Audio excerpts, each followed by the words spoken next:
Yes. Okay. Okay. So, so actually, like basically, what you are developing, like what type of APIs you are developing, and how you are like following those to the Angular. Can you tell me that process? How you are following that thing? Yeah, sure. Basically, here we have Spring Boot services. There are almost 10 or 15 services are there.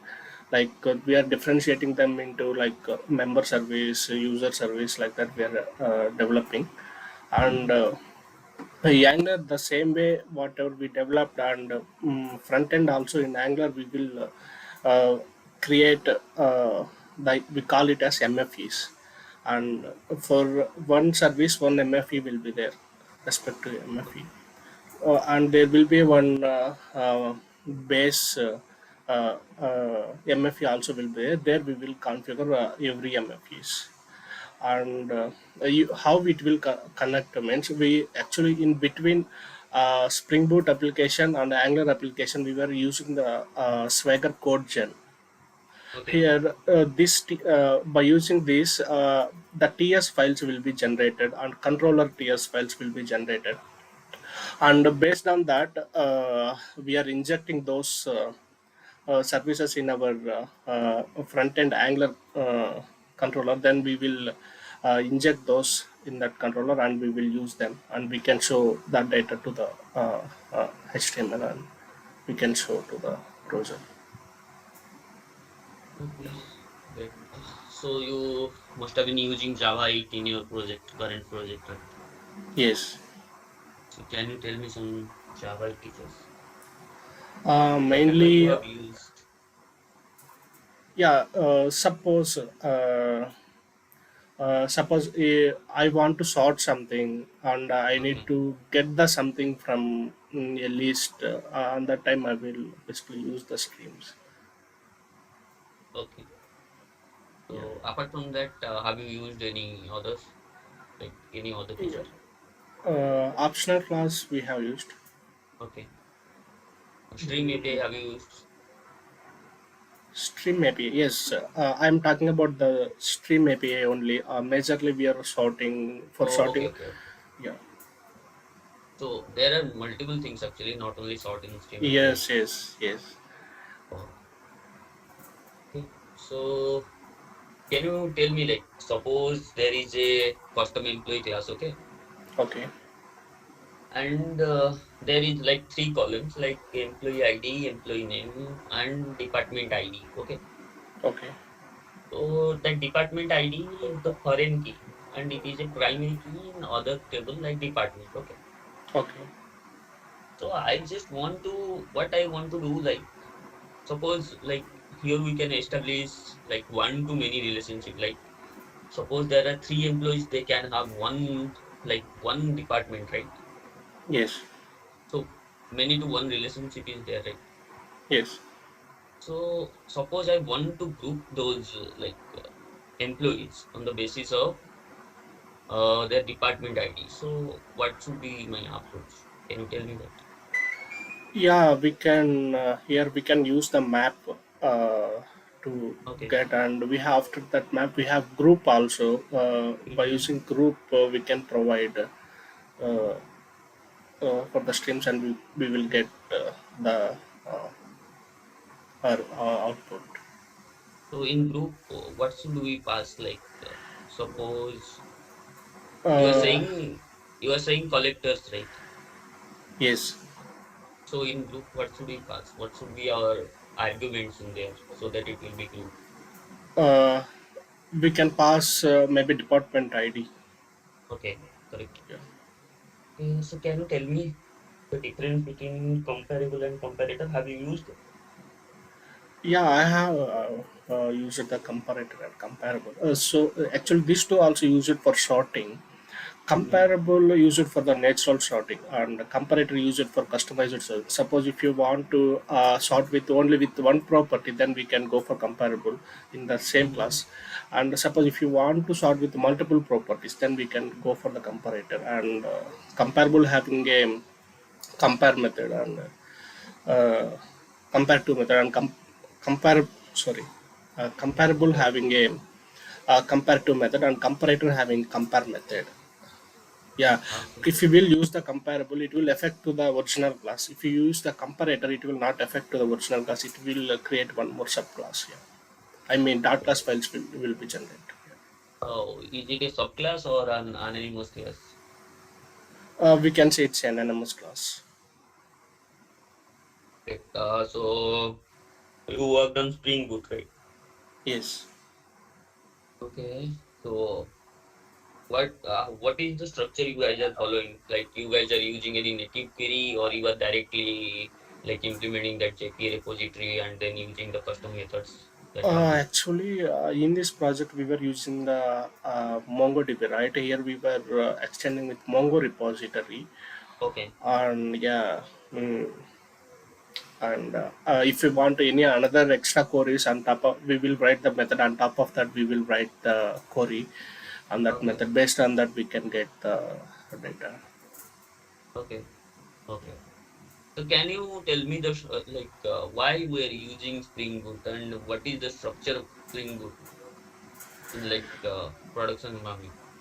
Okay. As per my understanding, whatever things we can develop in the Spring framework, we can also develop in the Spring Boot. The Yes. difference between framework and Spring Boot is Spring Boot is more, providing the more features like we no need to, while we developing, we no need to use the any server. By default, they are giving a Tomcat, JBoss, inbuilt servers. I mean embedded servers they are giving to us. Okay. And see, if we will see the Spring framework, we need to configure everything like application context file, web.xml, everything we need to configure. If we will see our Spring Boot, we no need to configure everything. Spring Boot main class itself will take care of our configuration. Okay. So can you tell me what will be the general structure of a Spring Boot application? Like application. Yeah, it will start with main class, main static. Mhm. Uh, in that static method will be there, and Okay. it has to be annotated to at the rate Spring Boot application. It is equal to at the rate configuration and enable auto configuration. Yeah, component Okay. scan. It's equal to that, and Okay. yeah, inside that method we will call the Spring Boot or run method. Spring Boot application run method will be there. In that run method, inside run method, it will bootstrap our application mainly, Mhm. and it will create the listeners. Yeah, and stop time, start time, printing the banner. This logic will be there inside that Spring Boot application. Okay. So can you tell me why we use at the rate REST controller instead of at the rate controller? See, if we will use the at the rate controller, we are just telling to the Spring that it is going to be written the JSP page. I mean, any of the HTML we are going to return. If we will Mhm. mention at the rate controller, it will return the JSON format value. Means we no need to write externally response body here. By Okay. if we will declare rest controller, automatically it will assign the response body. If you will use the controller, if you want to make it that as a rest, then we need to provide the at the rate response body as well. Okay. Okay. So uh, we're using MongoDB. Yes. Actually, I don't have any knowledge on MongoDB. Let's not ask any queries to you. Okay. Let's.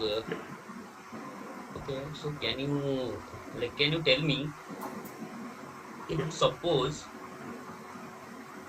there is a requirement to create a custom query. Okay. Okay.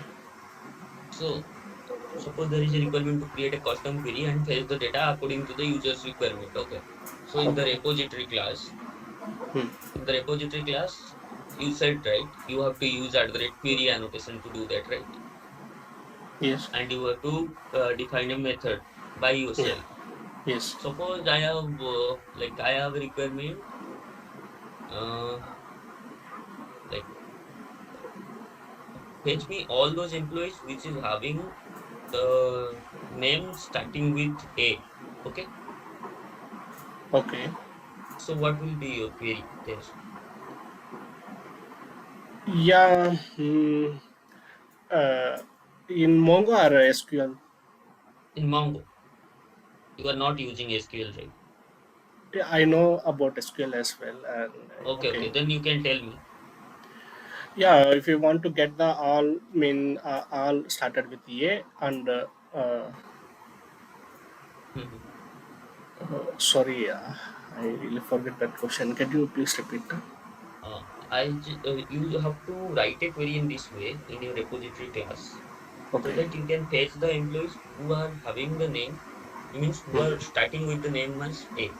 Suppose there are multiple employees, those who are Hmm. having the name, employee name starting with A, Okay. want only those names. Okay. Here we can use like operator. Okay, See, select star from table name where and employee, column name and like operator, and we under that we will mention here we have two characters. One is percentage, and then another one is the underscore. Based on that, we will put the a and we will put the percentage in the like operator. Then we can get all starting letters of the employee okay, names. okay. So suppose there is another requirement like there are two tables, as I told you in the beginning, there is Yeah. employee, there is department, okay? Yeah. So I want only those employees whose department ID present in the department table. Okay, that means we need to use joins. We can use the inner joins if both columns Okay, has to be match based. okay. Correct. Yeah. Okay, so you have worked on Angular, right? Yes. Okay, so can you tell me a brief about Angular? What you are using, how you are using? Yeah, sure. And yeah, uh, if we want any requirement, anything will come. Actually, we will create the components Suppose and I want to know like if you have created a API, okay, in okay. Spring Boot, Yeah. and now you are merging that API to the Angular, okay. So Okay. after you create one API, you guys are doing by yourself, right? Yes. Merging that. Okay, so Yeah. you are calling that API from Angular, right? Yes. And you guys are creating the HTML, the Yes. TS, and the Yes. service file, all these things. Yes. Yes. Okay, so can you tell me, like on a button click, how you are calling that service or how you are calling that API? Can you tell me the entire flow? Sure. Yeah. Once our backend development has been completed, then our TS files also will controller and for models, TS files will be generated using the Swagger code gen. In front end, how suppose we need to match with exact that front end MFE, then first we create the project, and under that we will create the component uh, under component we have once we create the component we will get one ts file and for presenting the business logic, and we will get one css file and one we will get html file. Html file basically is to show the data in the browser, and here actually the selectors will be there. Select where we will place that selector, it will render our html page over there and it will display. There is one other way to render the HTML page if you are not placing the selector, right? Can you tell me that? uh, Another way. Hmm. Mm,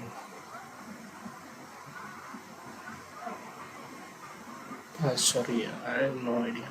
In app routing module, we can mention a path and that component, right? Okay, And okay, yeah, and yeah. It directly it will render. yeah, Yeah, okay, yeah, okay, yeah, continue, please. yeah. And then we will in controller place in we have a TS file, right, where we will write the business logic. There we can. Sorry, before that, I would like to tell that in package.json we will mention the path of our TS files. I mean, where that backend services will be available. There we will mention the path over there, and our TS files also will come in the node modules in that Okay, follow structure, and then we will import our services whatever we need. We will import those in our TS files, and we will initialize those in a constructor, and we can call those methods in our controller. And what if you want to create properties, we will create that properties, and we will insert into that properties, and those properties we will use in the HTML to declare, and we can show the data in the browser. Okay. So by default, our like Angular application runs on 4200, right? 4200 port Yes. and Spring Boot. So how many microservices you guys are using? Actually, it's a huge project. It's almost 15 plus services are there. Okay. So suppose like there is a service and it has some APIs. Okay. Okay. And what I need, like, it runs on a different port and that runs on a different port. So when you hit that API from front end to the back end, so Hmm. how the applications know that, yeah, I should allow this request. So what should I do? What should I do in the back end so that it will allow me to get the data? Otherwise, Backend, we need to use the cross origin annotation. okay, okay, Yeah. okay. So do you know about directives in Angular? Yes. Okay, so can you tell me? Directors are used to change the DOM and elements behavior, we can say. And Okay, we have component directives, structural directives, and uh, yeah. mm, if we see the ng4, that is also is one directive, structural directive, and ngif, and they also considered. When we create the component, that is also a one directive. It will change the behavior of the DOM. Yeah. okay. So suppose at the time of getting data from API, okay, from Okay. the service, I'm telling you about the service file, service.ts, okay. Yeah. So inside that, Mm. what should we mention about the class? We usually create a class inside that we'll use the methods, right? Yes, So yes. what should we Actually, uh, mention above the class? we need to mention at the rate injectable. That is also a decorator for that service, and we will mention the root. And means it this service can use anywhere in this project like that. We will. Okay. It has to be entered with at the rate injectable.